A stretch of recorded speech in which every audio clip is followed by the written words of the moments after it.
to help you, think through your lessons and to bounce ideas off of. And, as a young teacher, you're like, blah, blah, blah. I don't need a mentor. I know what I'm doing.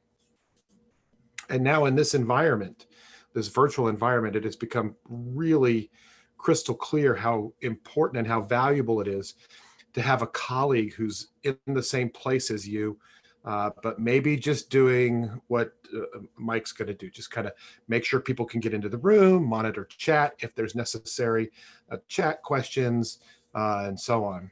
So we find that we need our friends more than maybe we thought we did. So, and then of course, the other thing that's happened, which I feel so bad about, is my best teaching days were the days after I'd got done doing great work and great lessons and had great experience with my kids. And then, kind of walking down the hall of my building and talking to all of my colleagues and hearing what they had done and going, oh gosh, I should have done that. That would have made it even better, and adjusting and adapting. So like I was saying earlier, I'm so thankful that you guys are doing the work because it is really difficult this year. And I hope that what we can do here in the next half hour or so will give you some ideas for things that you can do moving forward. Like I said, I do work at Explore Learning. So what I am going to show you is what we call our STEM cases. They come with gizmos. If you've ever looked at gizmos, this is just wrapped up in the Explore Learning Gizmo library.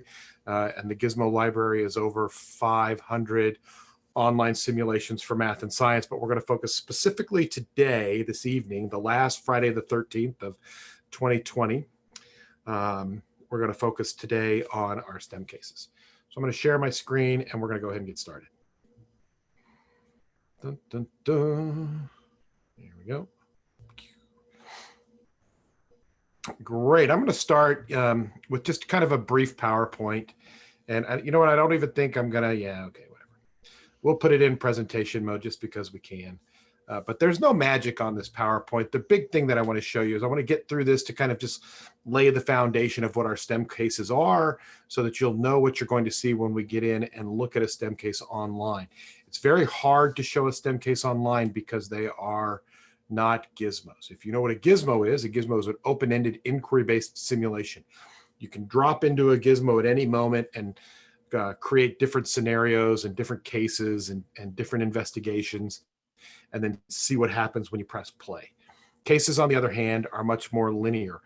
For as long as I've been at Explore Learning, which is about 17 years, I've always said that gizmos are what I call true simulations, meaning much like when you buy science beakers from the science store, that beaker doesn't teach the science. It's up to the teacher to say, this is what I want you to do with the beaker. And then you go off and you do that with the beaker and you learn something. Versus an animation where there's a talking head that pops up and tells the students what they should be observing. There's nothing wrong with animations, especially in this day and age with the advent of technology.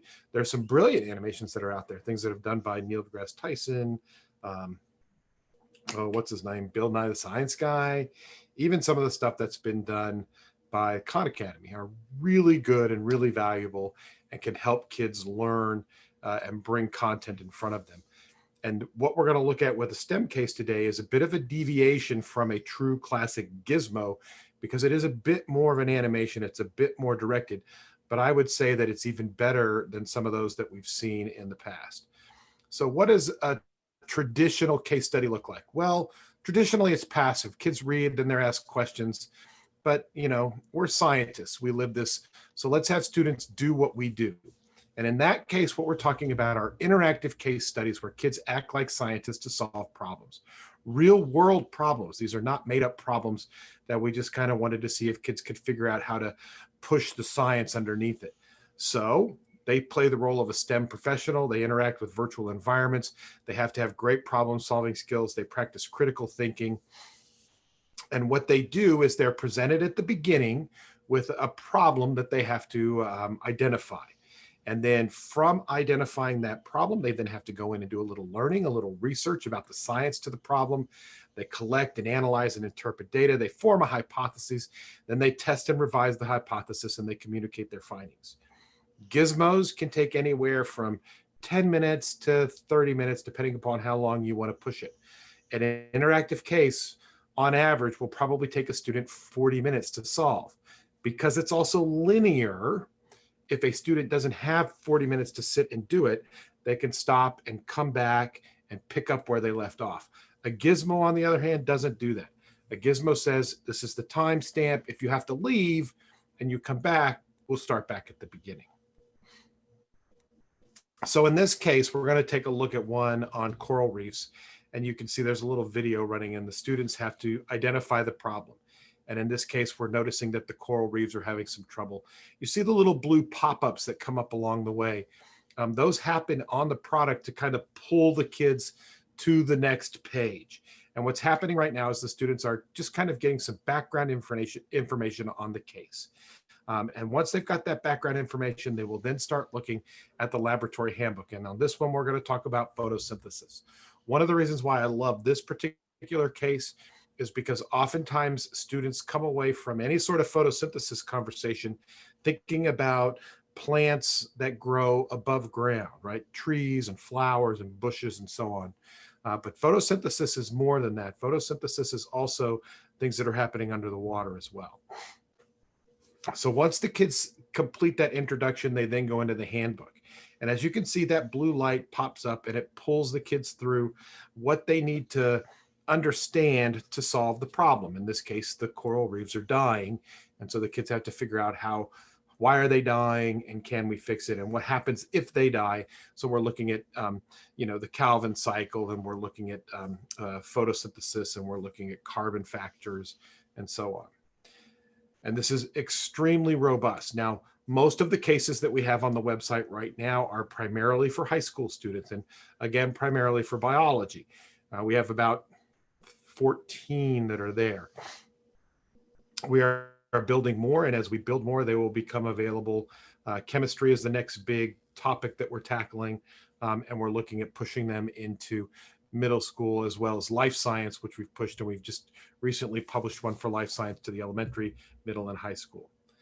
So as the kids continue to do this, they then start looking at their experiments. So now that we understand the process, we know what photosynthesis is, we're going to ask the students to run some experiments to see if they can formulate a hypothesis as to what's happening, why it's happening, and in the process of formulating that hypothesis, how do we fix this problem? And that's real science. So when we talk about allowing students to be scientists by doing real science, that's what we're talking about. They're not reading a brief. They're not reading pieces in the textbook. They're actually watching the science. They're looking at the data, and then they're having to make decisions based upon the data that they're collection to solve a problem. And that's where we are now. They're going to interpret the data, and like any good scientific method, they're going to have to form a hypothesis. Now, again, like we said at the beginning, this may take a student anywhere from 40 minutes to upwards of an hour, and you can deploy these cases on grade level. So you could do high school biology for this one, or you could deploy it as an AP class as well. And you'll notice throughout it, it's asking questions to check for student understanding. And we're going to look at what happens with the questions that are being asked as well, because that to me is one of the really neat things that happens, especially in this delivery mode of virtual learning. We can deploy these and really have an asynchronous science class with our students that's robust and engaging for them. And you can see that they're continuing to run through some testing of their hypothesis. And we'll give this just a minute to finish up. Obviously, this student really knows what they're doing.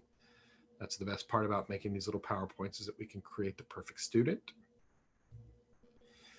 They're going to do some short answers. They're going to do some constructive response, and they're going to do some classic multiple choice questions as they're working through. There's somewhere in the neighborhood of, I believe, 20 questions per case. And so here we go. And it's all formative assessment.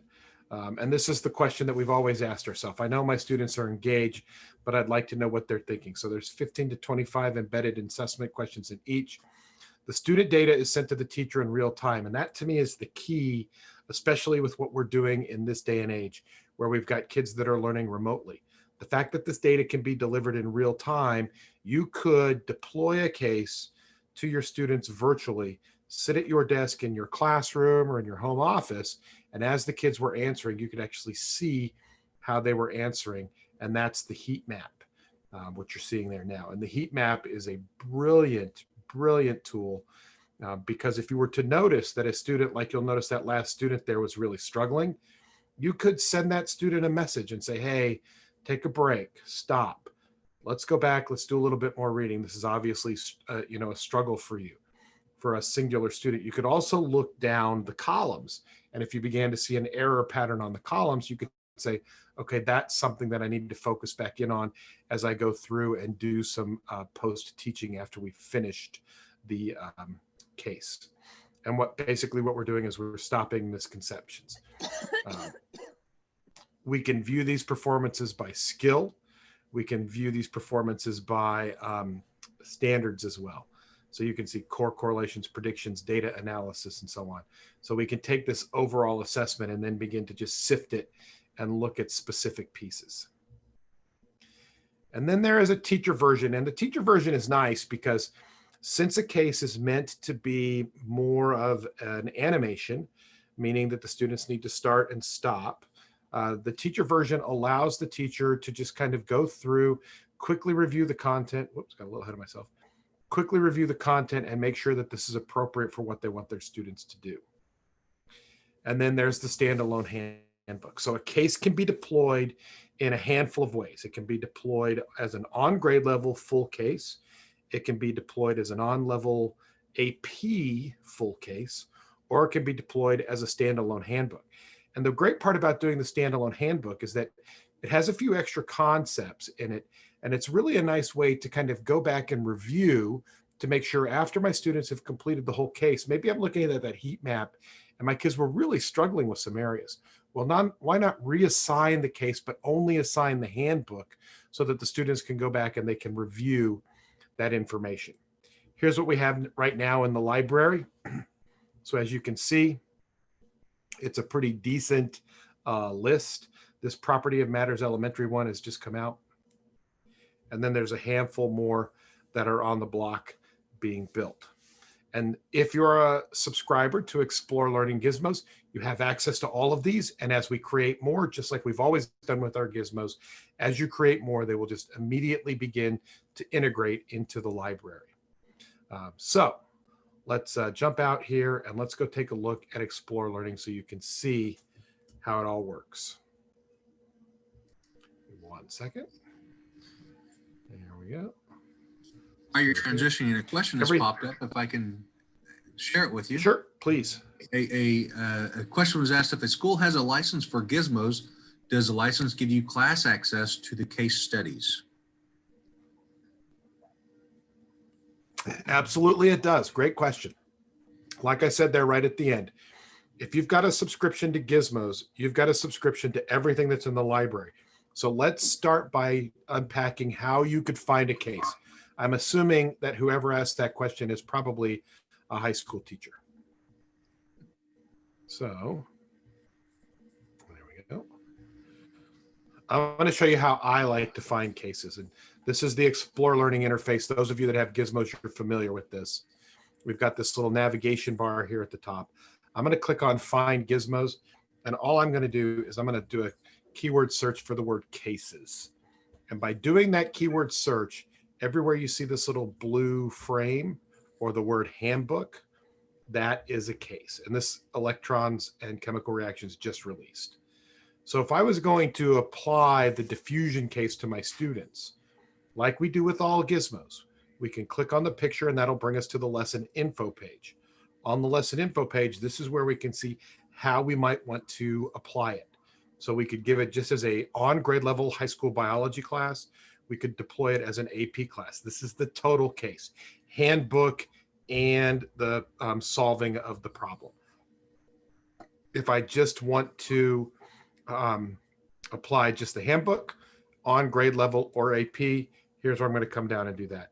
And like everything we've done at ExploreLearning, we have this great user recommendation, and you'll see here we've got somebody from Minnesota that says, need a summative assessment for this case, contact me. So you can ping this educator and get a summative assessment that would go with it. Let me show you just very quickly what this case does. I'm going to hit the video preview, and I'm hoping that the audio will play through. So Let me know if you guys can hear the Welcome audio. to Explore Learning's STEM case on diffusion. Yes, no, This maybe? case study has two versions, a general biology version, which takes approximately 40 to 50 minutes to complete, Looks like we're and picking an up a little AP bit. biology version, which takes approximately 60 to 80 minutes to complete. In this case, students role play a physician assistant after a train crash has released chlorine gas into a town. After inhaling the chlorine gas, their patient is experiencing severe breathing problems. Students review the background information needed to solve the case by entering the Diffusion Handbook. This includes lung function and anatomy, oxygen and hemoglobin, and experiments to determine the effects of diffusion distance, concentration difference, and surface area on the rate of diffusion. More topics are covered in the AP version. All of the cases include questions for students, and teachers can follow their progress in real time using the Heatmap tool in their Explore Learning account. After completing the manual, students then return to the case to start their investigation. Students first fly into the lung to collect data on the oxygen levels, membrane thickness, and surface area. Then, students analyze that data by comparing it to normal ranges. Next, students diagnose and hypothesize the best possible order of 3 treatments to help their patient. There is also a scientific glossary within the case to help with new terminology. After forming their hypothesis, students then monitor how the treatments change the data and the patient's symptoms. Finally, students complete a case summary to communicate their findings and help develop their scientific writing skills. By engaging with a real-world case, students learn science by acting like scientists. Learn more at explorelearning.com. So you can do that on any one of the cases that's in the library. Do that search, find cases, and then pick the one that you're curious about and watch the video introduction to see if that's going to work with your students. The big takeaway, there's two really big takeaways for me as we started integrating cases into our Explore Learning library. The first one was that these are significantly more geared towards high school kids and AP kids, which is great, and that they're asynchronous. And so, and as such, being a, sorry, hello? What was that class bad? It sounds like the grocery run just made it home. Okay, good. But being asynchronous, you can assign these to your students virtually and have them work on it. And so the big thing that you're going to want to be aware of as you're doing this is what this heat map is going to bring to the table. So here's kind of a sample class tab. I've got just a couple of cases ramped up here. Diffusions, that's the one that we just looked at. You'll notice that I've got the number 16 in parentheses, meaning there have been 16 students who have worked on that. If I click on the results link, here comes the heat map for those 16 students. And you'll notice a couple of things. Anywhere we see a pencil, those are constructed responses. The last question will always be a lab write-up, okay? You can click on any one of these. The ones that don't have pencils are auto-graded, right? So the product automatically said, you know, which did you get this one right or not? Because there were only 2 choices. But if we take a look at like a lab write-up, this is our case summary report. And here's what I love is this little blue frame here that says, click to show the rubric and the reference answer. You know, for me, when I was teaching back in the 80s, the idea of reference answers and rubrics was just coming into fashion. And we would spend an inordinate amount of time after school, sometimes on the weekend, where we would have sample papers from our students. And there'd be 3 or 4 of us, and you know, we'd all have like 10 that we would read, and we would score against the rubric, and then we'd shuffle them around the table to make sure that we kind of all came up with a similar grading strategy against the rubric. And that's what this little frame does here, where it says show the rubric and the reference answer. So if we click that, it opens it up, and it kind of tells us what we're looking for. So in this particular lab write-up, the first thing we're looking for is describe your patient and the timeline to their hospital visit. So what do we want? The patient was 36 years old, female security guard who inhaled chlorine gas following the train wreck. So that I want some of that language in my student's answer. And when I come down, here's my student's answer. Background, the line it is drawn, the curse it is cast, the slow one now will later be fast. They're obviously not answering the question in any way, shape, or form, right? That's not what we're looking for in terms of a reference. So I can then come in here and I can grant a score. Obviously, we would want to look at the entire lab write-up, but I can give them a score out of 14. The other thing that's really nice about this is I can also give them comments, and I could say, you know, nice use of poetry, but not what we are looking for. And when the student logs in the next time, they'll have a flag by their name that says, your teacher has commented on your lab write-up. And that student can come back in and they can say, oh, I guess I wasn't really doing what I was supposed to do when Mr. O'Brien said, you know, answer the question. You can also come in and click the screenshot here and kind of get an idea. So that first question was, describe your patient in the timeline up to their hospital visit. That student who talked about the time is up, the die is cast, they were not reading these questions. They were just trying to fill in the blanks. So we've got a real nice way to kind of verify that our students are indeed looking at the case and solving the case the way we want. And then because we're the teacher of record, we can still go in on some of these questions that are more open-ended and inquiry in nature. We can still go in and assign a score to what the students have done. Questions like, here's the question for number 15, right? Upload your data from the data panel. Here's what we've got for the data panel. This is either you did it right or you didn't. You either uploaded it correctly or not. So we don't really need to, as educators, we don't really need to be evaluating that. We can let the computer do those evaluations. And so it will correct in 2 tries. So the student got a 4 out of 5.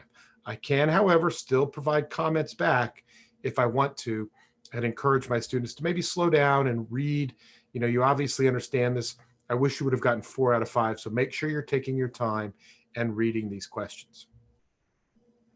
So the heat map to me is brilliant because my vision for what's going on right now looks something like this. And it's a little, it's got a little bit of a root in reality because like I said earlier, my daughter is teaching science down in Austin.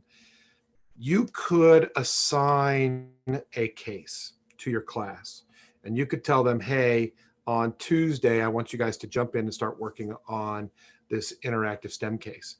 And then you could sit in your office or your home office and your school office or your home office. And as the kids start completing these questions, as they're working their way through the case, the heat map will fill in appropriately. So if you saw something that you're like, wow, this is, we obviously don't understand this. Like, you know, question 19, you know, maybe we want to go back and revisit this. So I can simply click on the 19 and I can get an idea as to what we're looking at here. And so I could then come back in and I could do a little reteaching, a little repurposing to make sure that our students understand what's happening. So it's a real great way to let our students do science at home in a highly interactive platform. And still, as the teacher, I can kind of virtually look over their shoulder and see how they're doing as they complete the assessment items. And that's what we do at Explore Learning. We make highly engaging, interactive simulations and now animations to help our students understand math and science at a deeper level. Are there any questions, comments, concerns? How are we doing? We have a question that's popped up, and is there a teacher page that shows how each of these align to the NGSS? Do you have any kind of crosswalk? Good question. So what I did to find the cases was I came in to find Gizmos and I simply typed in the word cases. If we are in an NGSS state, we can come into Gizmos by academic standard. We can click on the next generation science standards. I can tell you that currently they are mapped to biology. I don't want to say all of them, but let's be honest, probably 90% of them. So if I click on high school, and if I just kind of go through the NGSS standards, where they're appropriate, we will fold them in. So here we are, from molecular to organism structures and processes, enzymes and protein synthesis. Develop and use a model to illustrate the hierarchical organization of interacting systems. diffusion, enzymes, osmosis, photosynthesis. So we tried to make it very clear in our standards search where they fall. And that comes out not just if you look by NGSS. I live in Richmond, Virginia. So let's say I was a Virginia high school science teacher. So I might come in here and say, okay, let's look at high school biology. And boom, boom, boom. Boom, boom, boom. So you can look by state standard or you can look by NGSS standard to find the appropriate cases. Other questions? So we had another question here. Does it integrate with Canvas? The overall product, ExploreLearning, we do single sign-on, we do rostering, and we can do some integrations with Canvas. So a student would log into Canvas and they would see the EL icon on their dashboard. They would click the EL icon and they would probably land on your class page. So if your class page was titled something like favorites, they would land here. And if you had cases ramped up here for them to do, they would see them on these tabs like we know with other ExploreLearning interfaces. You know, one of the things that we like to know when you're working with this and you want to create a grade, is there a way to sync grades with the work that's being done? So take the grade out of ExploreLearning and sync it back to something like Schoology. Yes. Or yeah. Right now, there's no export out of ExploreLearning to do that. That is on our developer's desk to work on. So I imagine early 2021, we'll have that integration going. Keep in mind, like a lot of people at ExploreLearning, we've had to fast track a lot of these virtual integration things because of what happened in the spring with the COVID pandemic. It's been good because it's kind of forced us to say, yeah, let's step up to the plate and let's make the appropriate changes so that teachers can still be effective. And one of them was huge emphasis on the single sign-on platforms. And then the second one was huge emphasis on the scoring back to other gradebook programs. So look for that in early 2021. Another question that's come up is, while it aligns and they can see where the content, what about the science and engineering practices or the cross-cutting concepts? Are there standards or experiments or examples of ways that students could demonstrate knowledge within those, or are those built in within the modules themselves in some way? Okay. Great question. Let's go back to this diffusion's heat map real quick. So you'll notice when you look at the heat map, I'm just looking at the heat map, which is just basically the big picture. How did my kids do? I can drill off of this heat map a little bit and I can go into the skills view. And when I go into the skills view, this might be where I'm going to get into the scientific and engineering practices a little bit more. So I could come in and I could say, let's just see of the data analysts, data analysis, questions 5, 8, 15, 18, and 21 were the questions that really targeted data analysis. So these might be the ones that I want to look at. So for this particular group, you know, question 21, right? Upload your data from the data panel by pressing the upload button to interpret, then interpret and continue. I might want to do a little bit of reteaching here because that seems to be the one that my students were struggling on. And we notice as we drill in a little bit more, it took this student 3 tries. This one didn't get it. This one got it in 1 try. So I can really begin to kind of drill in and see how my students are doing. I can also come in and I can look at the skills view. So here's our, again, back to our core concepts, and I can look at skills over time. And when I come into skills over time, this is going to break down each particular case that I've assigned, and I can see how my students have done on each particular case within core concepts, data analysis, interpretation, hypothesis, predictions, and communicate findings. So while we aren't going to correlate to the SEPs, you can, through the use of the heat map, begin to draw some conclusions as to how well our students are satisfying the SEPs. Great questions. I appreciate this. Yeah, those are all good questions so far. Is there any kind of special software download or any kind of platform that Gizmos runs on that I would need to download onto my Chromebook or my PC or something like that in order to be able to use your software? Perfect. And the answer is no. Everything we do at Explore Learning, we write in HTML5. So if the student is using a Chromebook, if the student is using an iPad, if the student is using a Mac, a Dell, literally, I'm not going to lie, I can't do it because I'm not young, but I have heard teachers tell me that they've had kids do the STEM cases and do the gizmos flat out on a phone. And my hands don't do that. I can barely do texting on my phone. So, so yeah, HTML5, what was it? Maybe 5 to 6, 7 years ago when the first iPad started coming out, and Steve Jobs stood up and said Flash is dead, Shockwave is dead, and everybody's going to be writing to HTML5, and nobody believed him. We kind of did, because our founder, Dr. Schuster, is a huge Apple fan, and so he said, man, if Steve Jobs is saying it, then that's real. And so we immediately, because we used to build in Shockwave and Director, and we immediately, stopped doing that, started translating everything to HTML5 so that everything we do now runs native inside the browser. So you don't need to download an app. There's no special plugin that you need to put on those machines that the kiddos are carrying around. It'll just work. All they need, honestly, is access to the internet. Very good. So while anybody maybe have another question to put in the chat, I just want people to know that I've just put into the chat box the survey. So if you could take a few minutes at some point to complete the survey and just share your thoughts on what you thought went well with this presentation, and hopefully give us some good information to know how to move forward in the future. Do I have any other questions that you'd like to share at this time? One just came up. Do you know expanding physical science? Yes, physical science is coming. Right now, our team, what we did was we did a big nationwide look of what are the sciences. And so the first one, every student has to take biology for some strange reason. So that was where the original focus for the cases were. The next one that was interesting for us at Explore Learning was, hey, environmental sciences is the next big one. So you're going to see a little bit of a push for environmental sciences.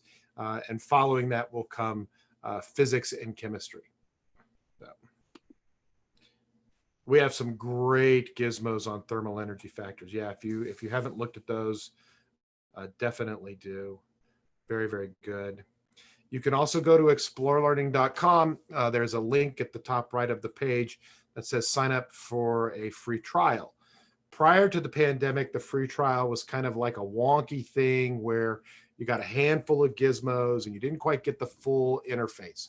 As soon as the pandemic hit, our marketing team said, hey, forget it. If you want a free trial, we're going to give you everything except the answer keys. So you get everything. Ooh, Liz, did you really do the Hubble's Law gizmo? That is one of my favorites. And you're not kidding. That is a rigorous gizmo. You better pay attention to what you're doing on that one.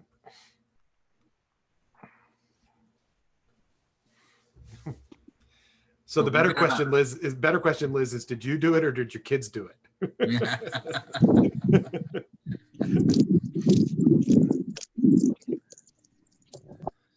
All right, everyone. So I just want to say thank you so much for spending a little bit of your Friday evening with me.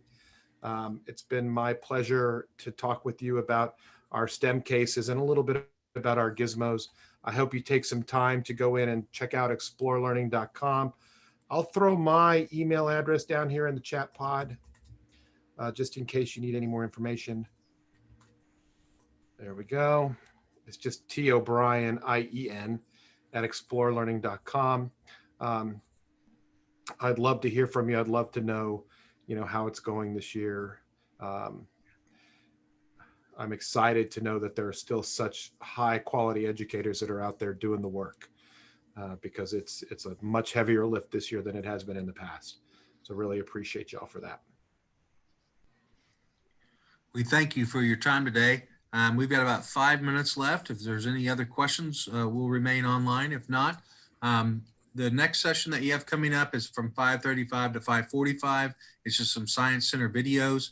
Greetings from the Phoenix Zoo looks like it's going to be Ooh, popping cool. up to YouTube. And then from 5:45 to 6:30 is our next concurrent sessions. And so we appreciate everyone who participated so far, and we hope you all have a fantastic day. Thank you, everybody. Make sure you get some dinner.